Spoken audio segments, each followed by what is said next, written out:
Ano pa po? Okay, ako po. Good morning po sa ating lahat.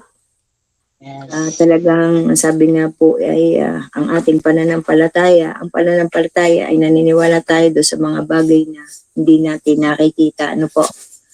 Kaiba naman po sa paniniwala ng sanlibutan. Tulad nga po ng sinabi ni Joan at ni Ate Susan na to see is to believe. Yun po kasi ang pamantayan ng tao sa pananampalataya. Pero tayong mga Kristiyano, ang paniniwala natin is believe and you will see the glory of God. Kumbaga, manampalataya muna tayo sa ating Panginoon at makikita natin ang kalwalhatian ng ating Diyos. So, tunay na napakahalaga po ng pananampalataya sa ating mga buhay, lalo na sa panahong ito na talagang napakarami nating pinagdadaan ng mga challenges sa pamilya, sa pinansyal, sa lahat ng aspeto ng ating buhay. Naroon lagi yung challenges natin. Pero sabi nga, hanggat naniniwala tayong may Diyos, na hindi tayo iniiwan, hindi tayo pinababayaan, tayo po'y mananatili na malakas at matatag yung pananampalataya natin sa ating Panginoon. And then sabi nga po doon sa Isaias na binasa ni Ate Joanne sa Isaias 43 na yung mga nakaraan nung unang panahon ay dapat na nating ilibing.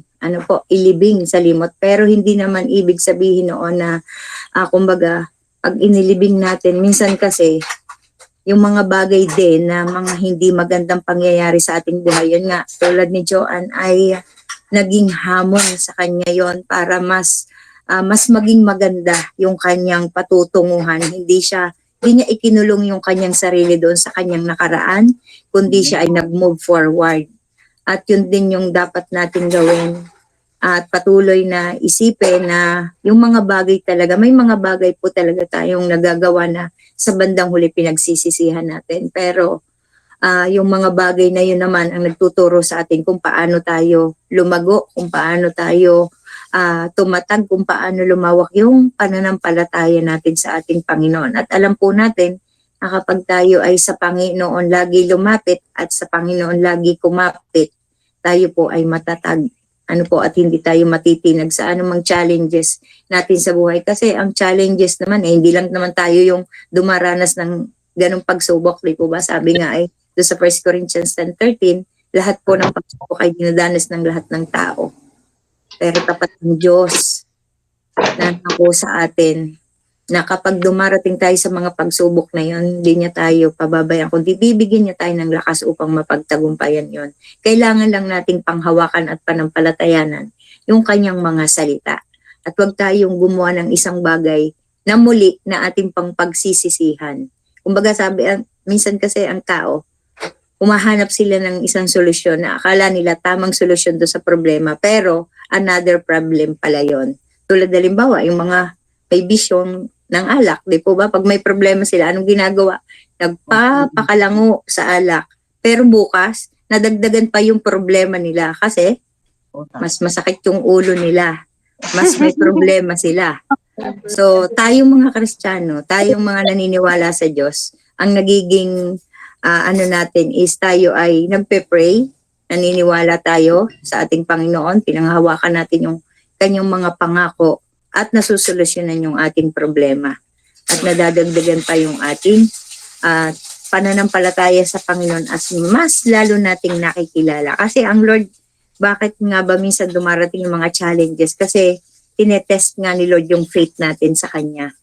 Kung tayo ba ay bibitaw o tayo ay magpapatuloy sa pananampalataya natin sa Kanya. Kaya napakaganda yung mensahe ng ating Panginoon sa umagang ito sa bawat isa sa atin na dapat nating pagyamanin at palaguin yung pananampalataya natin sa ating Panginoon.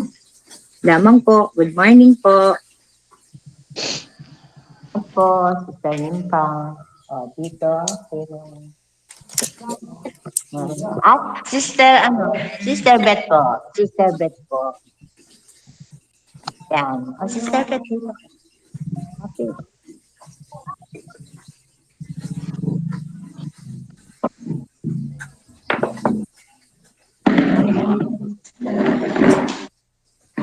Ayun pong, ang sinasabi ko lang po yung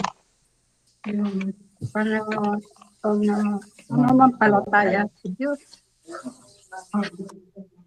Tayo ay lagi manampalataya at yun, hindi tayo tuloy-tuloy. Kagaya nga nung sinabi ni Sister Joanna, wala kang mararating.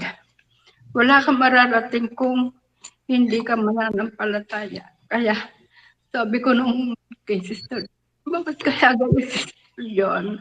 Napasok naman. Pero nung nabalitaan ko, nakita ko yung kanyang picture. Isip pala isa ng teacher at kung blind, di ba? Tingnan mo nga naman. At kasi hindi nga pa siya nagtutuloy-tuloy. Akala ko sa isip ko na lang po kung ano kaya nangyayari kay Sister Joanne. Kaya nung natamang ko yun na, niya ang goal niya. Nakuha niya pagkakapit.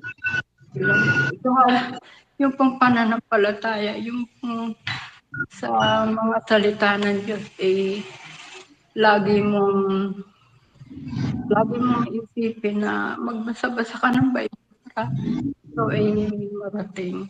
At yung mga salita lang po ang sa Diyos. Sa Diyos lang po ako.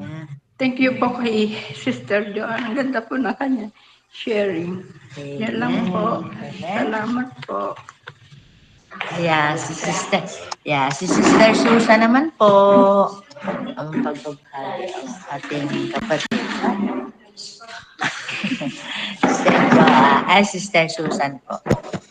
Good morning po sa inyo, naka-online. Good morning po sa ating lahat. Share ko lang po yung pananampalataya. So sa isang nakakaalam ng salita ng Diyos, talagang nandiyan po tayo sa pananampalataya. Hindi natin lumawaglit sa isip natin yan. Dahil doon sa hindi nakikita, ay talagang doon tayo sasampalataya sa hindi nakikita. Kumbaga, binigyan tayo ng Panginoon Diyos ng free will. So, tayo ang nasusunod kasi sa ating mga sarili. Pero, ang sabi ng Diyos,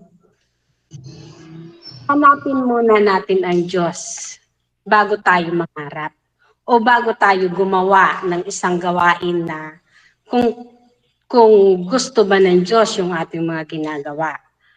Tapos, kung sa pananampalataya natin, yung sa pagbangon natin, dapat nandun na tayo sa mga pananampalataya para tayo may kasama, may gabay sa ating pag-alis, sa ating bahay, kung saan man tayo pumunta.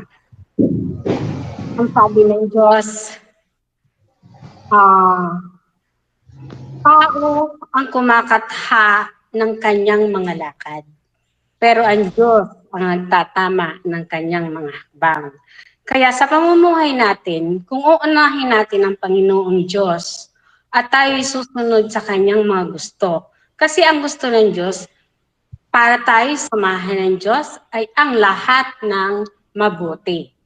Pero kung tayo magkakaroon ng mga bagay na mananalangin tayo, pero ang gawain natin ay hindi sa kabutihan, pababayaan tayo ng Diyos.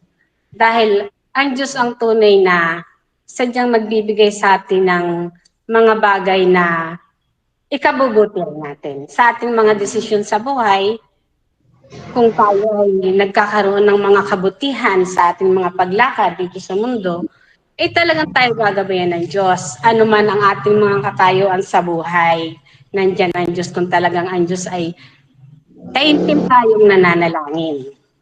Dahil yung mga bagay na dinadanas natin o napagdaanan natin na minsan kasi ay ang tao ay may mga bad thinking na akala nila okay yung mabuti yun. Pero kung sa Diyos, yung mga lakad na hindi magaganda ay ayaw na ng Diyos. Paano tayo gagabayan ng Panginoon Diyos? Ang sa Diyos,